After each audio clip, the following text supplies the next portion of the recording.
Hi, I'm Varian Brandon, and I am a stranded, I haven't said this in a while, I am a stranded colorwork designer in the lovely mountains of Western North Carolina, which it looks like it's getting ready to rain here, which is fine. Rain is fine, it's good. Anyway, what we're going to talk about today is a pattern I'm working on that's in the early part of the design phase. And it is, I just want to talk to you kind of what I'm thinking through, what you might be thinking through with some of your own projects, and just tell you, it's right here. It's not done yet. I'm not, and we're going to talk a little more about it. You probably are wondering, what the heck? You know, it's a tubey looking, it's a coney looking thing like this. We're going to look at it closer on the other camera. But it doesn't have a name. It's a shawl. If you haven't guessed that much, it's a shawl. It is made out of Shetland wool. We were going to North American Shetland. This is Elemental Effects from Dordtstedt Creek. And, or Artisan Yarns. Elemental Effects, Shetland wool. This is, the goal of this project is threefold. One is to look at the patterning itself. It's been a while since I've done traditional Fair Isle motifs, and you've heard me talk a million times. I do stranded work usually, which is doesn't have the motifs of the traditional Fair Isle. Fair Isle is a form of stranded work. So I decided to look back at some traditional stranded motifs to get that done. The next goal was to get the colors placed, choose the right colors or the colors that are pleasing, get them placed in the right spots so that the contrast is, you know, right, so you can actually see the pattern. Just so you know, while we're here, I am not an absolute adamant fan of the contrast being high. I don't mind a row or round or two that the contrast is a little mushy, as long as the rest of it is, you know, pretty separated contrast wise. I think your eye will close the gap. But that's a fine line to walk, if you know what I'm talking about. And the other thing is the construction of the garment itself. And we'll look closer, as I said, at the other camera. But what this is a triangular shawl that I did in the round. See, here's like that's the center back right there. And you can tell because there's the spine of all the patterns that come up that way. That's the center back. And then this is half of what would go around you, the top edge, if you will. I don't do a lot of shawls like this. I wanted to try to see if I could do this in stranded work. So it's the construction is part of the goal. And as far as achieving those goals, I think I pretty much like the patterning, the motifs of this. I don't like the color placement. I'm not sure I even like the colorway right now. It's turned into mush, as you can tell. So I'm not happy with that. But I decided to go forward to do with a third goal as the construction. And what we're getting ready to do today, we're going to look at this close up and kind of some of the decisions I made. But also I'm going to cut the steek open and let you see how this kind of opens out. So without saying much more, let's just go to the other camera. All right, let's just take a look at this. I'm on a table that vibrates badly, so I'm going to try not to hit it so that it doesn't vibrate too badly here. But this is what I was showing you. This is the steek I use that we're going to cut open, and so that this thing will fall open into a, triangle. Can't even talk. Here we go. And then this is where the two. This is the spine that goes right up the center of the back. You can tell I'm not, there's two separate large motif bands in here. This one I don't think was as good. You can't even see it, but there's a little bit of a sort of a four-sided thing here and a little bit of an X there. That one is not my favorite. I kind of loses some mush in the middle. I don't know. And then this is the one I like better. I like this better, and this one I think it shows up a little bit more. I kind of like these light portions of this in the edges, but I'm not sure. So I'm going to work on that colorway a little bit better. but I think I like the motif. These are just some border patterns. This one here, I did two different types of them. This one here, and then this one that has has the color in the middle. I'm trying to decide which one I like better. I don't think I'm going to use both, but I do like these, just one sort of strand of color, just to kind of be some dividing lines there. Okay. So what I did at the end of this, what I did is I cast on. This was worked this way, sort of top down. I cast on, oh gosh, I don't even know how many I cast on. Anyway, I cast on, that many. And then increased in addition to, well, the first little bit was worked flat. All of this was worked flat. So this bit of it was worked flat back and forth. Yeah, because there wasn't that much color work in here. And then every round, or in this case, every row, was increased at each side, and then every other row was increased on either side of this central stitch here. Now, as far as I understand it, shawls like this, the increases are a lot of the times done with yarn overs. And what I decided to do, because I worked it with yarn overs and I wasn't as happy with it as the mix of the two types of knitting, the stranded work and the lace work, is that I decided that my increases were going to be backwards loop. And before you start screaming at me, know that not a make one loop, not a front back loop, but backwards loop increase. And what that essentially is a yarn over, but it's like a twisted yarn over is what that ends up being.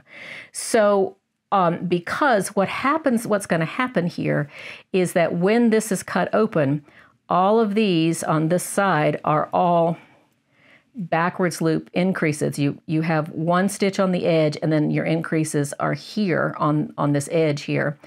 Once this gets cut open, then this edge, I'm going to block it out. So this is the top edge. This will be blocked out to make it, like you would do a shawl. And I wanted to be able to have some give in there. That's why I use the backwards loop. So just like you would use the yarn over, the backwards loop is going to hopefully give me some play in there. Now we'll see how that works with the steek is or not. Is that going to completely, I don't know. This is an experiment. As I cut up the center of this steek, when I stretch it all out, will that put a lot of tension in those stitches that I've cut and make them fray more? I don't know. That's what we're going to find out.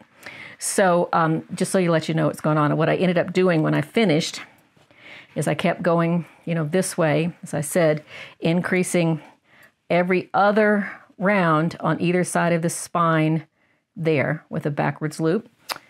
And then when I got to the end, I had a choice of doing either a ribbing on the edge to here, or a hem. And just because of the yarn, I didn't know how much yarn to order. I didn't order enough yarn. And it was, as I said, not the right color yarn, all the stuff. But because of the yarn I had, I decided not to do the ribbing edge, but to do this picot. This is a knit two, yarn over knit two together edge, and then when you fold it in half, you get this little scallopy edge here. If I decide to use this, what I'll probably do is do that yarn over knit two together. I'll probably do it in the contrast color so that color would show up on the edge here, as it doesn't right this second. But then that got whipped down not real well underneath here, and I was still need to weave in ends and things like that. But anyway, that's what's going on there. Okay, as I said, this is very much in progress. I don't know. So I learned how to do steeks, cutting it with just a big pair of scissors, not little steek scissors. I don't care about, it doesn't matter. I'm just cutting. Because this is rustic yarn, I am not securing this in any way. It shouldn't run on me at all. And it's 100% North American Shetland, so it's a rustic yarn, so it shouldn't run. These are, put this down so I talk about it. These are 10 stitch steeks. There is one purl stitch. You can kind of see it in there. and then 8 knit stitches and 1 purl stitch on this side. So basically 10 stitches. I'm going to cut in between the 4th and 5th stitch, which is right in the middle in there. Doesn't really matter. I'm going to get reasonably close. And then we will see. And then what I plan to do is pick up probably, I don't know, I have to see how I'm going to pick that up, whether it's 3 for 4 or, 4 for 6, or I can't decide. In other words, pick up 3 stitches in this ditch here, and then skip a ladder hole, and then pick up 3 more. I can't decide how I'm going to do that yet, but I'll let you know. And then do like this kind of thing, go this way and back over, incorporating this cut steek flap in there. So it'll go, I'll pick up stitches, knit this way, and then cover this and come back down the other way and then whip it down. So then I'm going to have a covered edge right across the top. What I'd love to do, the reason I didn't do the ribbing, what I'd love to do is to put tassels. I'm probably late on the trend, but anyway, I love tassels here, and another tassel at the edge, at the end of the point here, and another one on the other side. So anyway, that's where we are. Now I just lost my steek. Oh, here we are. Okay. So forgive me if I go out of camera. I'm going to try my best to stay in camera. So let's see. This looks upside down because I put the steek in the other side. 1, 2, 4. So I'm going to cut it right through the middle here. 1, 2, 3, 4. So right through there. So I'm going to cut right through the middle here. And you'll notice as I'm doing this, this yarn is not running anywhere. It's just like cutting any other fabric.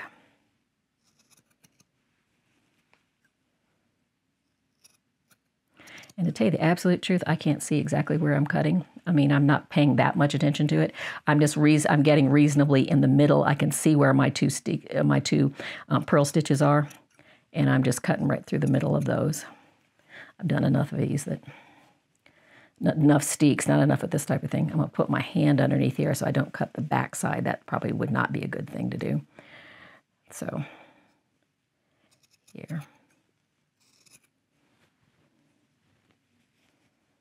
There we go. This was just an experiment. I've got another one too that's not Shetland wool. That's going to be real interesting to cut. It's a crescent shawl. I'll show you that in another video. It's a crescent shawl, so that we'll see how that works. All right, so here we are. Here's the long shawl. It starts at this end, goes all the way to end like that. I'm going to cut the camera off here and just pick these up. I'll probably do this tonight and show you tomorrow. The next picture you'll see is this done. I'm going to pick up along here, and as I said, I will probably go out about 4 rows, because this will be flat knitting. And then when I get ready to incorporate this, I probably will cut 2 stitches off here, and so that'll be only about that high, and this will come over, and then there'll be a color right around the top, like around the top like this. Okay. All right, so that's done, but I just wanted to show you kind of what this looks like when it's all cut out. You see, originally it was together like this, and then I cut the steek open, and now it's open like that. And so I think it'll go on, once I get the top on it, it'll go on, like this. I'm probably killing this microphone doing this, but sorry. Like this, it'll come up like that. I've got some wonderful, I'm getting ready to, I think tassels. I think I'm gonna have to put tassels on the end here. But, and I've got some wonderful pins that I got from Jewel the other day, but they could go here, that kind of thing.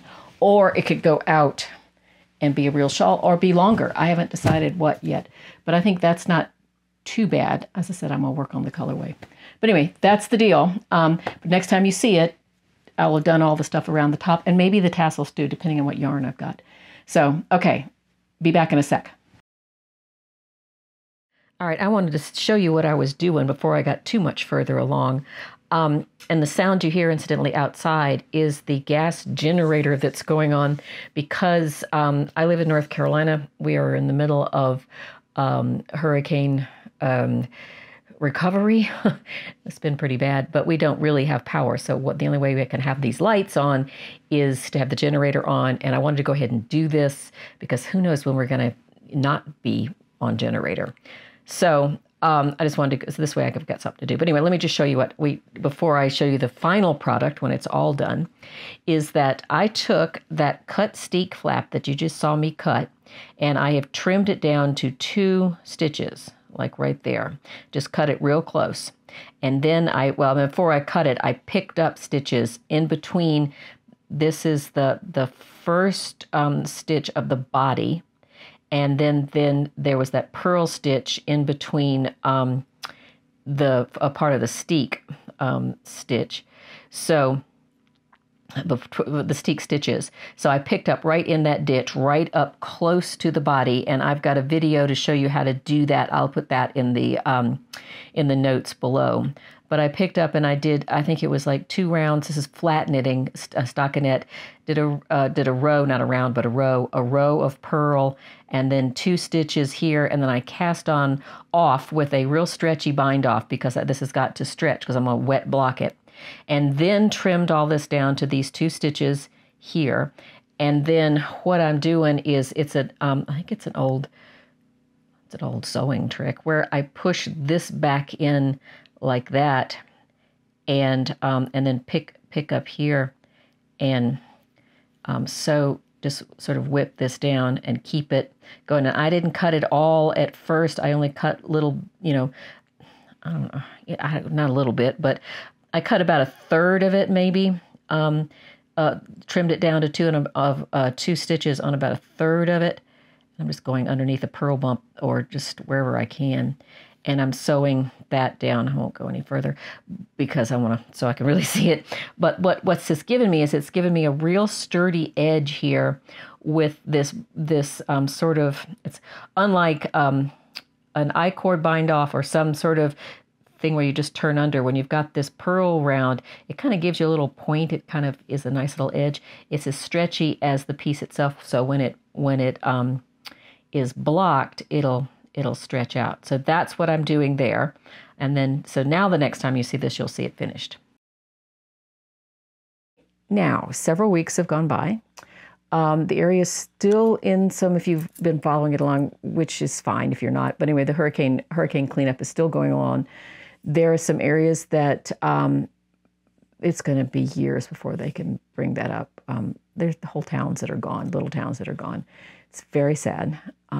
But some of the stories of heroic rescues and heroic help have been just heartwarming. It's been pretty cool. In the meantime, in this house, we're off generator. We've got power back. We got water back. We were out for 7-8 days, which is, I thought that seemed like a long time until I talked to somebody who said they were out for 21 days. There's some that, have lost their homes entirely, as I said. So we're pulling back together. And so I appreciate all of you that got in touch with me and asked how we were doing here and how the area was going. So it's been a trip.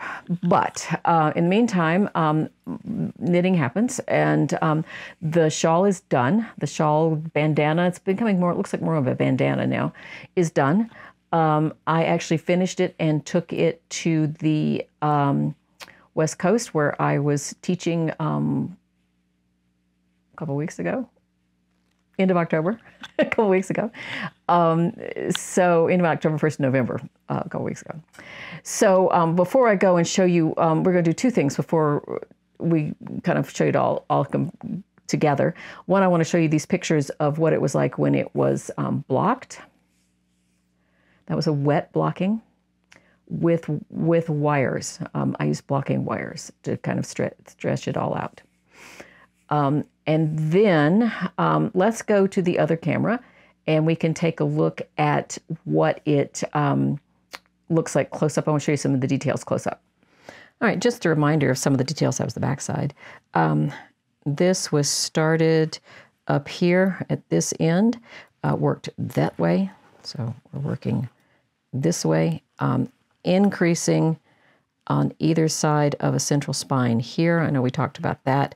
And also increasing on either side of a steek that was here. The steek edge is now encased in this, and I really like this. This worked out nicely because this makes the cut steek stitches are inside of that. That's just whipped on the back side. And I like this kind of a neat little edge there. So that's really worked out really nicely. The doing the backwards loop increase here helped, and you can see it creates sort of a those increases are inside or on the other side of that stitch that's across the outside like that, which is good. When I finished, I came up this way and did a picot edge and did that. I think I mentioned I was going to change the colors here. As I said, it's been a couple of weeks. Love the tassels. Tassels are really cool. And, but that's kind of the details of it all.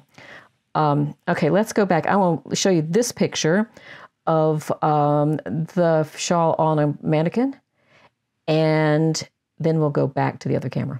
And so here it is, all done. As I said, I'm not 100% sure about the color palette or where the colors are placed. Let's put it that way. I'm not 100% sure of where the motifs are exactly. They need to be tweaked up a bit, which I have done. But that being said, I think I mentioned that I'm going to do another one. I've got different colorway.